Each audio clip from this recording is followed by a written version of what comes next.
Okay, we're recording. Hi. This is me saying my thing. This is Pat McPherson. I'm here with Susan Creighton. We are recording an interview with Crispin. Do you want your last name? Crispin Youngberg? Crispin Walker Youngberg? No, I fully changed my name. I am Crispin Youngberg. Okie doke. At his home in Greenfield, Massachusetts. This interview will be part of a collection which is recording the first 50 years of the Marlboro Morris Ale and will reside at the Vermont Folklife Center in Vermont. I think that's all I need to say. Okay, now we're going. Okay, here we go. Here we go. So, Crispin, we want to talk a little bit about your history with Morris dancing, and maybe start with where you grew up and, where you first found out about Morris dancing. So you can just talk about that a little bit. So I mostly grew up in Devon in the southwest of England, and I came to Morris dancing through my parents. Both of my parents dance with Cotswold teams in Exeter, Devon. My dad with Great Western Morris and my mum with Glory of the West. So I obviously knew about Morris dancing basically from birth. And I think, like many kids in Morris families, I went through a period of absolutely having no interest in it. Like, why were my parents dragging me along to watch their stupid hobby? And I'm not sure exactly how it clicked, but I started dancing when I was 14. I think I was very lucky that Great Western had a group of kids in the team, at similar ages, and like 5 or 6 of us started dancing at the same time, in sort of mid-teens. So I think having that sort of peer group definitely made it easier to get into it. So Great Western is my sort of original home team, and they've also been to the Marlboro Ale a couple of times, which I'm sure we'll get back to. I've danced with a few other teams in England as I moved to live in different places, and I also danced with Morris Offspring, which is Laurel Swift's project.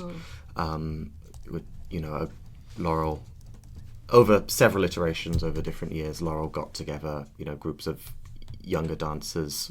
She was like snooping around the jig competition at Sidmouth, sniffing out people who she wanted, and that's that's how she got me. And Offspring was about choreographing Morris for stage performance. So doing, there's like the standard. Your normal, you have an idea of a normal Cotswold Morris dance that has like figures and a chorus in a sort of predictable pattern and normally has 6 people, right? And, we were doing dances for, 12 or more people without that routine pattern, like taking all sorts of elements from the tradition and messing around with them and putting them in more complicated arrangements and working with like different different costumes for different dances, and working with like professional musicians like English Acoustic Collective and Faustus. Pardon me? Can I ask you a question? Yeah. Jump in? Yeah. So, just a question about Morris Offspring. First of all, were they in fact mostly offspring of Morris dancers, or were they? I think that depend. Not 100%. I think definitely. You should definitely interview Laurel sometime. I think that was definitely part of why they chose that name. Because a lot of the people in the project were literally, the offspring of Morris dancers, people who'd grown up in community, but not all of them. And I think there was also the sense of the team wanting to project itself as a sort of artistic next generation, as well as like the literal Offspring. And you guys were designing your own choreography, you said then. Yes. Based on Morris figures, but then adapting them to Yes. what you wanted to create. Yes, and there's a. I always think describing Morris figures with words is a bit of a risky business. Yeah. So I guess there's some video out there. But yes, Laurel is like endlessly creative, and a lot of other people in the team had input on choreography as well, and I think we did some pretty cool things.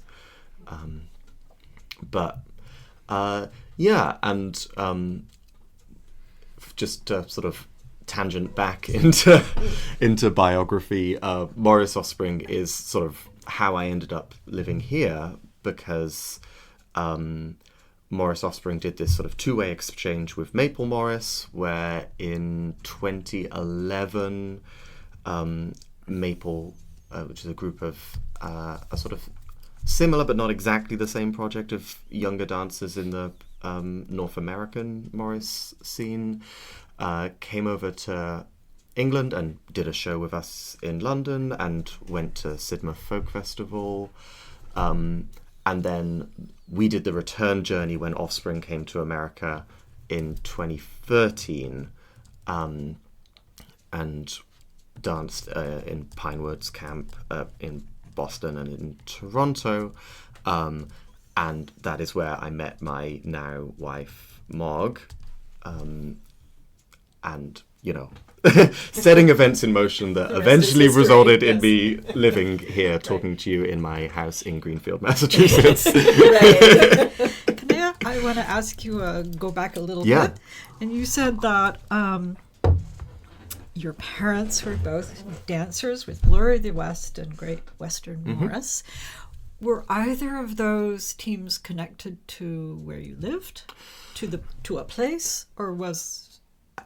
So both of those teams were based in Exeter, which is Devon's a relatively rural area. Exeter is sort of a smallish city in the middle of that. So we lived in a smaller town outside of the city, but so the teams were based in Exeter, and both had a mixture of members who lived right down the road from the practice hall, and some people who were like commuting in from the smaller towns. And you were doing Cotswold Morris, but you weren't in the Cotswolds. Yes, correct. This is not in the Cotswolds. Both of these are revival teams that started in the early 70s. Gotcha. And yes, Dancing Cotswold Morris. Yeah. And the names refer to being in the southwest of England? Yeah, Great Western. Great Western is there was a Great Western hotel in Exeter. I think there's some origin stories from the team about drinking in the hotel bar when they were sort of cooking up the original plan. There's also a Great Western Railway. That's the name of the train service through that area. So, and it's in the west of the country, which also is where Glory of the West got their name from. Glory of the West is also the name of a tune. I think it's in Playford or one of those old manuscripts. Oh. So that was part of that as well. And yeah, they're both Cotswold revival era teams, which, I don't know, when you come over to America, I think there's this sort of funny thing where having an English accent or, pedigree with English teams gives you a certain amount of cachet in the US Morris community, but you know all things Morris. Great Western, England, yes. Great Western, like the majority of teams in the UK, dates to a folk revival of a very similar era as when the Marlboro Ale was starting. Right, the number of teams older than that is really, really small. Like there's a few out there, including like a handful of like, Cotswold Village teams with like genuinely unbroken traditions, but like really, really not. And a couple of the older ring teams from like the 30s, but like really not very many. So I feel like the tradition I grew up in is not really significantly older than Right. than the tradition here in New England. It's geographically closer to the place we like to think it came from, but So I know I'm getting off topic here a little bit, but Fine. what were your source documents, or were they particular people, like in Great Western and Glory of the West? I know that both of these teams got a lot from Roy Dommett and Tubby Reynolds. Yeah. And, this is long before my time, and Right. I was lucky enough to be able to go to a couple of Roy's workshops. He retired and then sort of came out of retirement just in the last couple of years of his life, so maybe in the early 2010s. And I was lucky enough to be able to go to a couple of his workshops, but, that's long after the sort of foundational influence on the team. But I know that Roy and Tubby's workshops were a big influence, and that was, I believe, what, a lot of the teams, especially in the Morris Federation, starting out, where they got a lot of stuff from. So, obviously there's the source material, there's the stuff in the Bacon book and stuff like that. I think Great Western and Glory are both teams that do a few traditional dances, but a lot of modern, their own compositions in the style. Right. Cool. And I'm like only moderately interested in historical Morris. Like, the documentation's great, I'm glad it exists, but if I want a new dance, I don't go and look in manuscripts. I make it up. Right. Yeah. Were you ever playing for teams in England? Yeah. So I play fiddle. I actually started playing for Glory of the West which is a women's team, before I started dancing with Great Western, which just sort of happened by accident because my violin lessons were on the same evening that the team practiced. So my mum said she'd drive me to the violin lessons, but she didn't have time to go back home before practice, so she just had to take me with her. And I had my violin with me already, so I might as well Clever play. mom. It was a good strategy. And Glory's main musician, Dave Hubbard, is an extremely talented melodeon player, and was like very welcoming to a 13-year-old just learning violin, making terrible scratchy noises.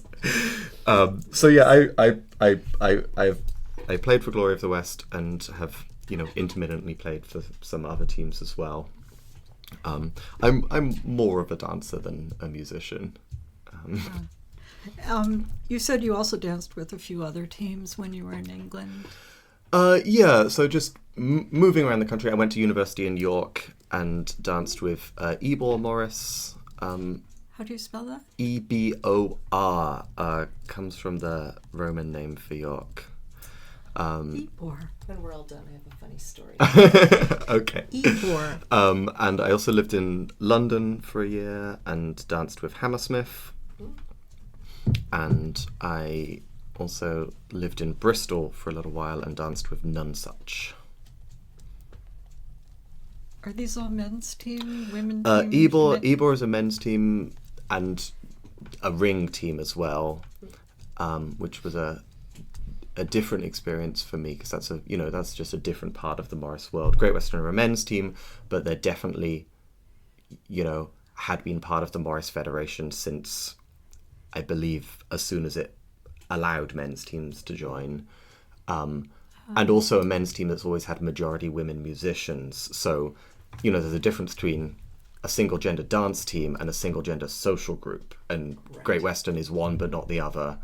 And other teams like Ebor and Hammersmith are not in the Morris Ring, but they are a single gender social group as well. Their musicians are all men, and that I think for some people definitely changes the team culture. So those are men's teams. Nonesuch in Bristol is mixed gender. So, the way you're talking about it, there are all these unspoken well, for us, unknown kind of rules about social group versus Morris teams. You do if you're a Morris dancer. So you don't. Susan have- knows this. You don't have questions about it, but for me, it's like a foreign world. Yeah. And, you know, like, And I'm just wondering, like, kind of relating that whole social milieu with what you're experiencing here in American teams. That would be interesting to hear. yeah. So I feel like in my experience of Morris community on both sides of the Atlantic, I think thankfully in my time, you know, I'm 30 years old. I've been dancing for 16 years, so we're talking about, you know, like we're talking about like the last 15 to 20 years. I feel like, you know, in the earlier days, there was a lot of, you know, men being snobs about women dancing, especially women dancing Cotswold, full stop.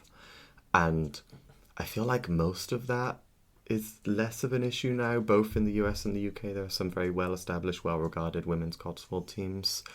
But both from men's teams and women's teams, I feel like there has been more recently a lot of snobbery about mixed Morris.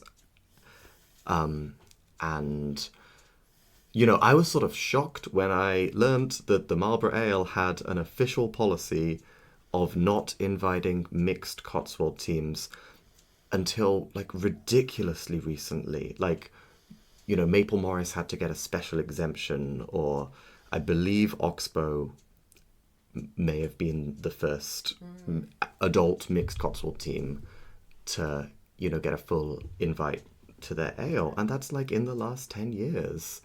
And I know we can thank Tony Barrand for a lot of good things in this community, but we can also thank him for some like ridiculous bullshit like that. And so that I feel like I've seen a lot of snobbery about mixed Cotswold. And I guess that is progressing in different ways in the US and the UK. Like there are a lot of I think there are a lot of like well-established, like, you know, the long-standing Cotswold teams in the Northeast, at least. I know a lot less about the Midwest and West Coast Morris, where I believe like this kind of snobbery about mixed gender Cotswold never really took off from what I hear, but I don't know about that scene. You know, where I joined the Marlboro Morris Men when I moved here in 2017, and we are no longer a men's team, and I am, I'm proud of my role in helping the team through that change. And and I think I am hearing about a lot of other like long-standing like single-gender teams in the Northeast who are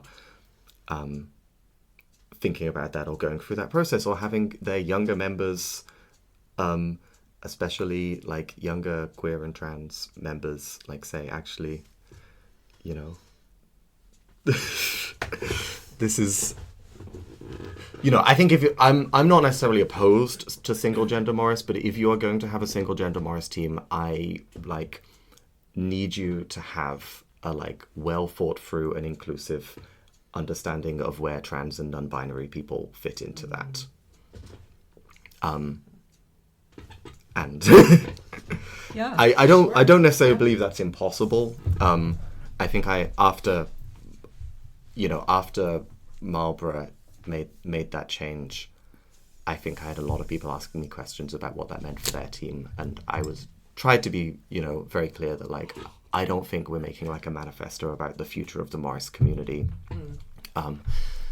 I think this was the right decision for our team right now, and I'm happy to talk to you about you know what that might be for your team. But you know, I don't want to tell other people how to organize their teams. Sure. It's so interesting.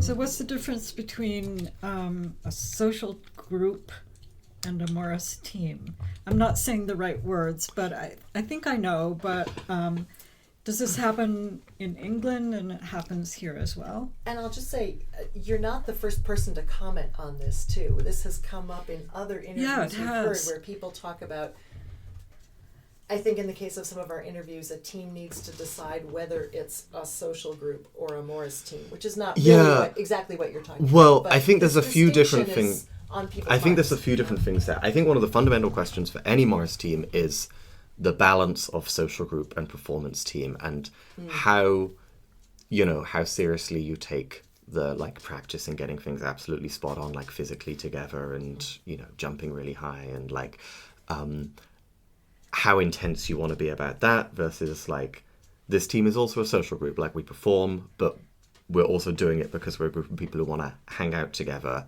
and like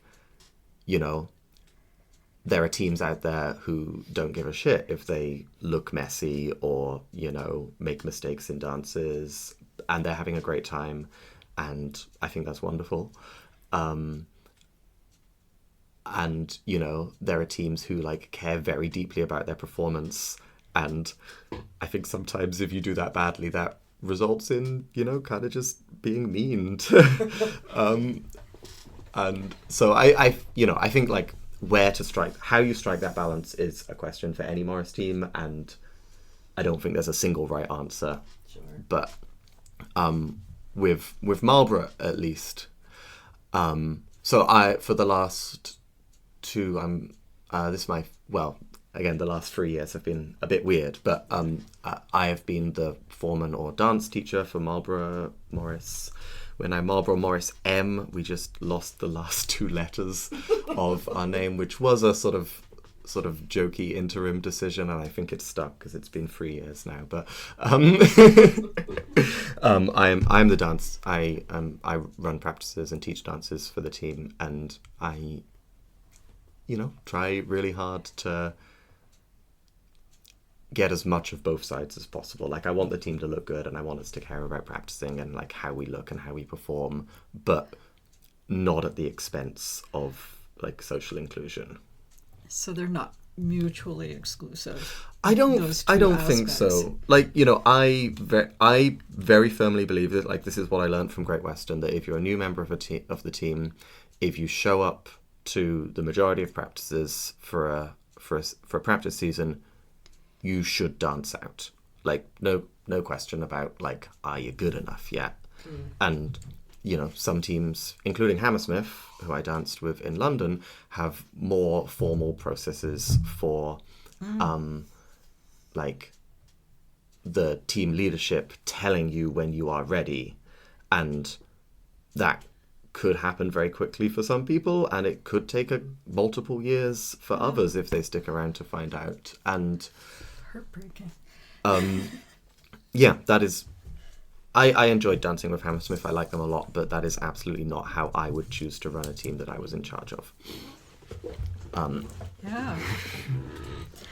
And I think the other thing you were coming back to is what I said about like the distinction between single gender dance teams and single gender social groups. Yes. Which I feel like was very relevant, like comparing Great Western and Hammersmith, because Great Western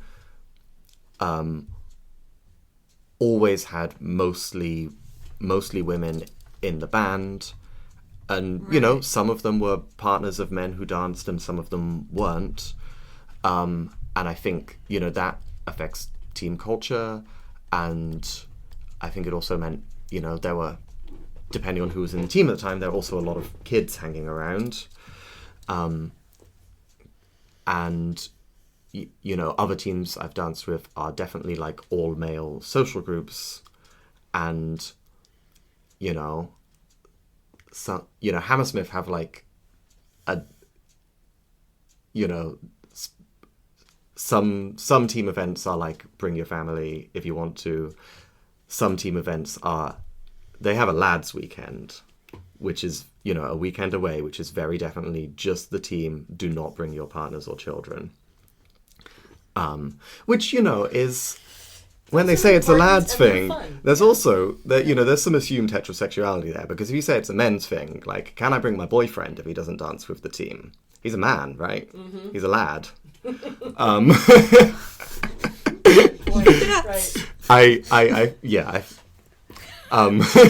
I feel like I challenged Hammersmith in some ways, but I did not have the right lad at the right time to pull that one on them. Right. This is reminding me of our interview with Beth Neal from Windsor Morris. I'm so glad you talked to Beth. She was great. I love She was Beth. great. And she also mentioned that we were not a social team, and I was like, what is she talking about? We didn't do things with our partners. We didn't do things with our kids. So this is just a part of Windsor are definitely a high intensity, like high precision team, and I don't know what their practices look like, but I bet they're intense. At least in their early years, because she talked about their need to be accepted, so they were going to dance better than the best, right, as well as they could, right, and like there's so many aspects of life where women have to do twice as well as the men to get taken half as seriously, and they had I think from what I hear about like the culture of the Morris scene in the 70s when they were starting out, like they did have to work hard to prove themselves, and they absolutely did. So yeah, I definitely hear that coming from people like Beth, who are like foundational to some of the like really central teams of the early Morris Federation and the start of modern Cotswold women's teams. So Beth we came upon a video of, I think it maybe was in the videos that Mitch is donating to us, of seeing Windsor Morris dancing, and they were just a delight to watch. They were amazing. So they're include that in the collection. They're shit hot, and I think always have been, right? Yeah. I think they take themselves seriously and have got every right to do that. Yeah, and it's from their their beginning story. That's where it came from. Yeah. That intention and carrying it out, and how businesslike they were about it almost, So then going back to embedding all this into the Marlboro Ale. So you came with Great Western in 2008, we think. I think I came with Great Western in 2003 as a small child. I was 11. I was not dancing yet. Oh, okay. I have good memories of that trip. It was definitely an experience, and that was shortly after we moved down to Devon. So my dad was dancing with the team. I think it was his first year with the team, actually. So that was a dramatic intro for him. So I came to that trip. I was not dancing. Great Western came to the Ale again in either 2015 or 16. I think we have pictures in 2008 as well, and then in 2015. Okay. I must have not been on the 2008 trip. Or else we have our photos misdated. Because I was looking at some 2008 photos from Jeff Berry, and I thought I spotted you dancing. I would be happy to look at them. Sure, okay. But 2008... I was 16, so I was dancing with the team. Okay. But I did not go to Marlborough that year. I can't remember if the team would have taken that trip, and we just weren't on it.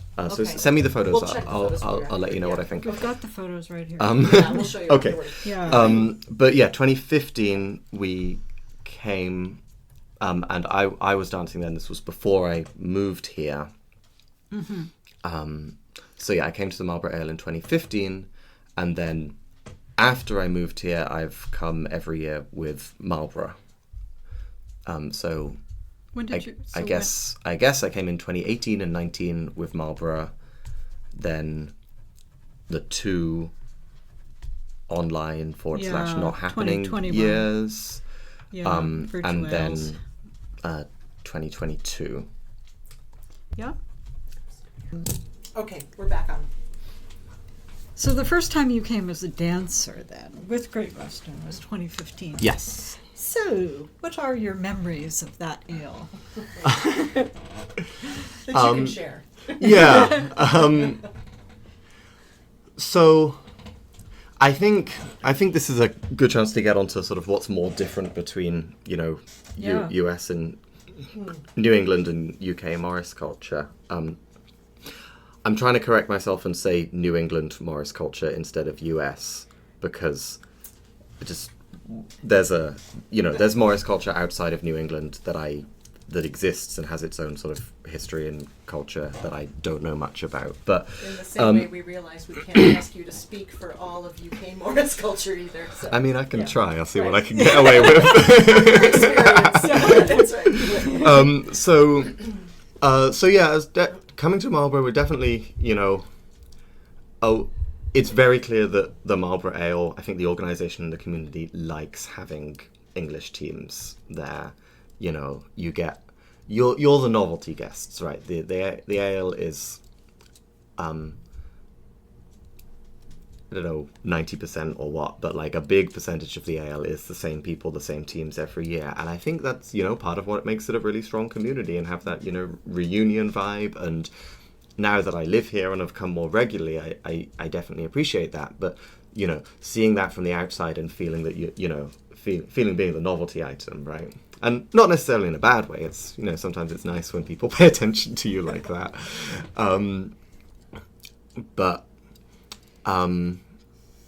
So yeah, there's definitely some of that. I think one of the things I sort of felt about Marlboro is, I think one difference I feel between UK and US Morris is that, like, the Marlboro Ale is the biggest event in the calendar for any of the teams involved. I feel like in the UK, just going back to Great Western, we have our Whit Tour, which is, funnily enough, the same weekend as Marlboro, because Whitsun is the last weekend of May, is a public holiday in both countries. And, most years, we invite maybe like 3 or 4 other teams for a weekend, and like that's our ale, right? And I feel like a lot of Morris ales are that size. And our biggest events of the year are the folk festivals, like going to Sidmouth or Shrewsbury or Whitby or Towersey. And that's generally a larger number of Morris teams, but it's also integrated into a much larger folk culture event that includes, like social dancing, concerts, like all sorts of other things. It's not just and Morris. Yeah. those are our biggest events of the year. And, I feel like I don't really see so much of that over here. Like, Marlboro is an only Morris event. Like, I think, a lot of what we do as Morris dancers is for ourselves in the team and for other Morris dancers in the community. Like, we're performing, but we don't really care if the public's watching, right?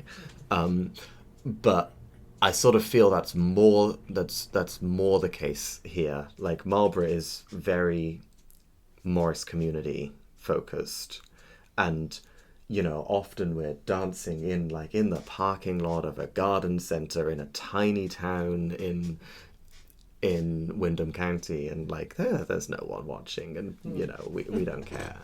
And comparing that to dancing at Sidmouth, you get like Morris performances with like hundreds of people who are not Morris dancers watching. Like, if you're just dancing in the street, there's enough people walking past that if like only you don't need all of them to be interested. If you have like half of them stop and look for a minute, you add up to a big crowd cumulatively. But there are also dance displays that are like only open to in venues that you have to have a festival ticket to go into, and those fill up. And the social dances in the evenings, like the Cayleys, have Morris performances, Morris or other folk dance performances in the interval spots, and those are some of the like highest profile performances because it's late night. You're in this big festival marquee, it's buzzing, you've got like hundreds of people who've been dancing to this like big Cayley band, and like Cayley bands are not like contrabands. You've got like a 4-person horn section and a drum kit there, right? Like it's a that's the big late night party atmosphere, and you have your 15 minutes to do a Morris spot. And I think for a lot of teams in recent years, there's an expectation to do something spectacular. Like you could just do your normal dances and it would go fine, but a lot of people do special extra choreography or like special costumes or some kind of gimmick. And like those are like the big high point moments of the Morris year, and they're integrated into a wider folk culture that values Morris dancing in enough of a way to give it that performance space, which the festival organizers do. And if you're going as a Morris dancer to Sidmouth, you're not getting paid for that performance, but the deal is generally that you get a free ticket to the festival, and when you're not dancing, you have some time to enjoy the other things. And I generally think that's a pretty good deal, but I feel like that's a huge difference between UK and US Morris community. And like the only thing I've encountered here that leans in that direction is NEFA. But at NEFA, the Morris dancing is in its own special place, and it doesn't really interact with the rest of the festival. Like I've never, not really, I don't think I've ever like encountered a contra dance that has like a Morris or similar performance as an interval spot.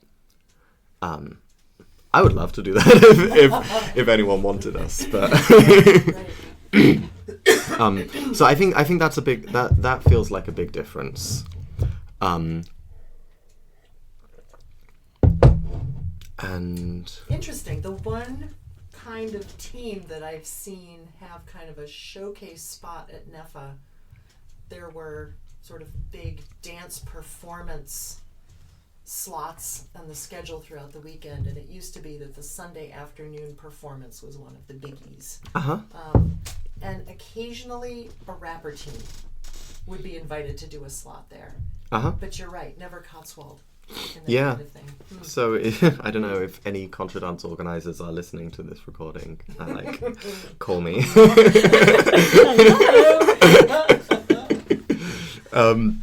So yeah, I feel like that's a difference, and the New England Morris community is definitely like smaller and more geographically dispersed. Like I think about where I grew up in Devon, I feel like there's probably, starting from Exeter, there's probably close to a dozen teams in a like 20-30 mile radius, and I think that's a city with some Morris culture. It's not the like, and there are other cities I could name with the same thing. And like here in Western Mass, Southern Vermont, we live in what is regarded as like a bit of a hotspot by American standards, and it's just less dense. There are fewer teams, and you have to travel further to meet other teams, and I believe that's even more so the further away from Massachusetts you get. Like we have clusters in Western Mass and in the Boston area, but even in New England there are like huge like big swathes where you're traveling a long time to meet your neighboring team, right. And I don't know. I remember also being sort of surprised at some of the dance locations, and I think now I know the area a bit better. I'm like, okay, there. These are like weird small towns, tiny villages in Vermont. Like there really is not anywhere else you could go. Like I think Morris dancing really needs pedestrianized public space to thrive. And this country is very bad at that. Yes. So I could go into like a long tangent about like the relationship between Morris dancing and urban planning, but I think what you need is places where people are just happen to be walking by and there's space for them to hang out and space for you to dance, and like that's super rare in this country. Like think about downtown Greenfield or downtown Brattleboro, it's all like roads and parking. We are not a pedestrian culture. So, to our detriment. And I think about, Great Western dancing in tiny villages in rural Devon, like we just danced in the road and blocked traffic. And I think you'd get murdered by a pickup truck if you tried to do that here. And I think it's one of the reasons I really love the Easter tour, which Bowery Boys and Ringer Bells host in New York City, because Central Park it's all dancing in Central Park, and there are like thousands of people just going out for a walk or a picnic or a jog, and like even if none of them have any idea what the hell you are doing, enough of them will stop out of curiosity that you get big crowds. And I think I love, that's part of why I love the Easter tour, because that's not an experience you so much get at Marlboro. Maybe at the Elliott Street or Newfane show spots, but not really at any of the other tour locations. Right. And this is no disrespect to the Marlboro Ale organizations. It's just the place that we live, and Yeah. And it's like Marlboro has become like your own party. It's not really for all, the meager crowds that are there. You're dancing in the street because, there's space there. There's a space for us to leave the bus or whatever. The reasons are not that there are ever going to be huge crowds. Mm-hmm. It's for one another, it seems like, more than anything, and it's your own party. Yeah. And I think Marlboro the Ale does have a like maybe small but significant and devoted local following of non-Morris dancers. I think there are like Brattleboro and Newfane residents who have never Morris danced themselves and would never dream of it, and maybe don't interact with Morris or folk culture much the rest of the year, but they know that you show up at this time and watch the thing, and the thing comes. Yeah, it just comes. Exactly. Right. And I think maybe there's not many of those people, but I think they're important, right? Mm-hmm. Yeah. And I'm also okay with the Marlboro Ale and a lot of our Morris culture being self-referential. Like, we're here for our team and we're here for the community. And I don't want to over-egg this comparison, because I think that's true of a lot of Morris dancing in the UK as well. I think there's somewhat more integration with wider folk culture, and much more likely that like random members of the public in the street will recognize what you're doing. Doesn't necessarily mean they like it. But they'll certainly be curious. Random punters are going to like largely recognize what you're doing as Morris dancing and have a sort of vague idea that this is this weird old this weird old thing that like maybe it's like laughable or uncool, but they recognize it. Right. When you were in Morris Offspring, what sort of performances did you do? Like, what were the venues? So we were mostly performing in like theaters and concert venues. And you got so this was on the stage. I think most places we went, a big part of our audience was Morris dancers. Oh.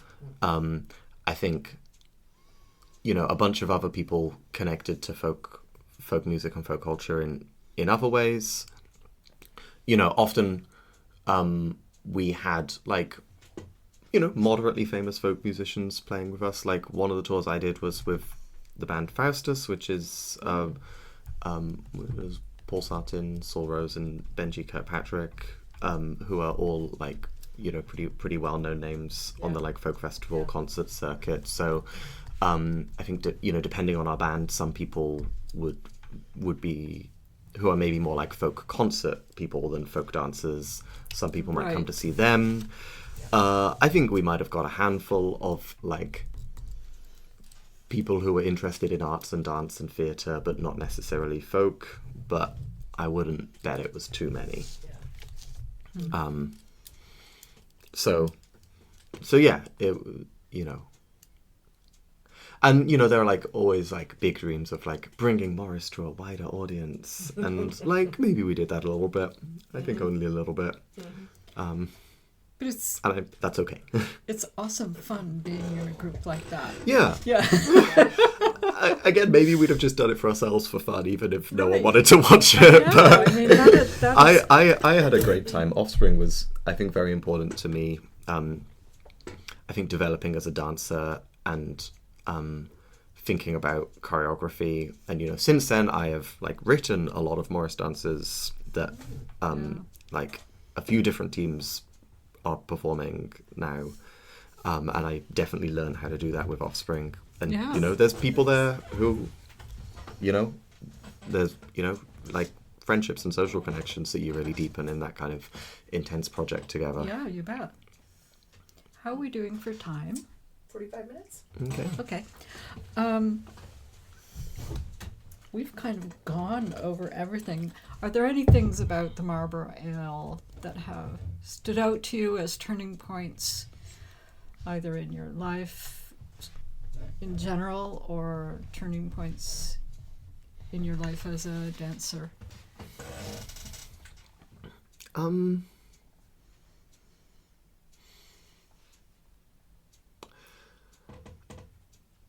I'm really glad that the ale has sort of officially chilled out about like mixed gender dance teams. I feel like if they hadn't already got there already, one of the like foundational Marlboro teams showing up with a variety of genders might have finished that off, and I think that's a really positive development. I think, I feel like the thing I'm interested in with Marlboro about which direction the committee are taking it in is like, there are a lot of teams in New England who never get invited. And I think we talked earlier about like individual teams, like finding the balance between performance and social inclusivity. And I think the ale needs to do that as well. And from, talking to organizers and talking to people from the teams who are left out, I think there are some hard feelings about that. And like, the ale has, I don't know what was official written policy or what was just like social consensus or, the way things had been done. But, the Marlboro Ale has not invited teams that were not perceived of as being high enough quality dancing. And I think they should stop that. I think there are local teams that should get invited, and if that means that some of the teams that have been every year since the foundation have to skip a year every now and then so be it. One of my dreams actually for the next, maybe this is a 5-year plan, I really want to take my Marlboro team to the Midwest Ale. which happens the same weekend as Marlborough. We'd have to skip Marlborough. But I've sort of like vaguely floated this idea with a couple of friends, you know, who've been to both. Becky Wright in Northampton danced with a team that went to the Midwest for many years and is now with us. And I think that would be great. I think it's just such a shame that those two ales happen the same weekend. Obviously, it's the time of year, and it being the bank holiday really helps. But it's such a shame that there can't be more crossover between those bits. And I think, given some of the history, I think it's on us to make the gestures. So yeah, I want to take Marlborough to the Midwest, and then maybe a New England team that has been historically snubbed can have our spot for that year. And so that's the thing I want the ale to think about over the next few years. And, you know, I will tell that to people who are interested in listening to me. I'm not volunteering to run the ale. Be careful. I'm not ready to do that yet. I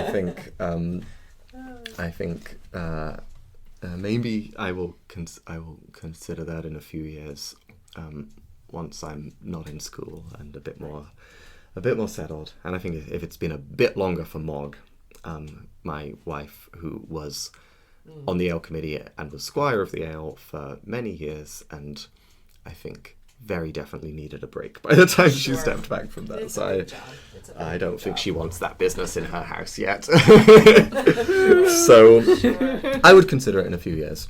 But yeah, that's something I would like the ale committee to be thinking about. And, you know, that... Yeah. Thanks, Crispin. Thank you so much. This was and my other axe to grind with my team, I think this is another cultural difference, is that, like, I was amazed when I moved here, the extent to which, like, how many Morris teams do things in May and nothing, and not the rest of the year. And I think, you know, like, the ideology of people thinking of Cotswold Morris as a spring tradition was totally alien to me. Like, the idea of the Morris season that I grew up with was that, you know, we practice through the winter, and then we dance out through probably like April through September or maybe October, and instead of having like an event every weekend for a whole month, which is, oh my god, it's fucking ridiculous. You know, we might have one weekend a month through the whole summer, spread out through the whole summer. And you know, there are some climate things, like no one wants to be like hopping and skipping around outside here where it's like in like late July, it's like 100 Fahrenheit and 100% humidity. Like, I don't want a Morris dance in that. So I sort of understand the summer break, but one of my personal campaigns in the last few years has been to get my team at least to, why don't we dance out in June as well as May? Like, that's good weather. And why don't we do some things in September? Like, if we have a summer break, we can come back in the fall. And, you know, there are other teams who do have well-established fall or autumn events. I think several of the Boston teams have autumn events around here. Juggler Meadow and Wake Robin have their big ale, the Harvest Ale, which is Indigenous Peoples' Day weekend at the beginning of October. But neither of the Marlborough teams were doing anything in the autumn. And yeah, I just don't associate Cotswold Morris with spring. Like, I'm not really into the ritual calendar thing. If you like it, why not do it whenever you can? It's a perfect summary. Our motto is, if you like it, do it. That's right. So yeah, I think that's a cultural difference I definitely noticed and have been trying to nudge my team a little bit. It's hard when the stuff is so well established because, in May, the first weekend of May is Marlboro May Day, where Marlboro Morris and Sword host their thing that's actually in Marlborough. Second weekend of May is the Marlboro Morris M's home tour, which is, Northampton and Greenfield, further south. MMS have a different tour the third weekend in May, and then it's the Ale. And Right. I don't want a Morris dance every weekend in May. But it doesn't really feel possible to say, actually, why don't we push one of those back a month and say one of the big weekend events happens in the middle of June. Right. I don't know if I don't think I could get away with that. And you can't push too much earlier, especially if you want to go to Marlborough, because Right. you go to Marlborough at the beginning of May and there could be snow on the ground still. Yes. That's So, true. Right. It's hard to make changes, but I think that's one thing I want to push a little bit. That's what keeps things alive, is letting them change that way, I think. Keeps them healthy. Yeah. And I think it's funny, Marlboro M at this point is in a, there's been I think the team had already had, some significant churns and turnover. There aren't any founder members left. The team has schismed and reformed a couple of times. And there are a couple of members who go back 20, 25 years. But no further than that. There's Steve and Ted are the maybe late 80s. But there isn't anyone in the team who was around in the very early days of the Ale, which is, I think, a really big difference between MMM and MMS, where MMS still has a lot of the original core. Yes. But yeah, MMM has had really high turnover, and especially in the last couple of years, we've had a lot of new people join the team, and it does really feel like an opportunity to, shake up some things, not just in terms of gender. But so I think I think I think it is an exciting time for our team. Cool. It'll be fun to watch what happens. Yeah. Yeah.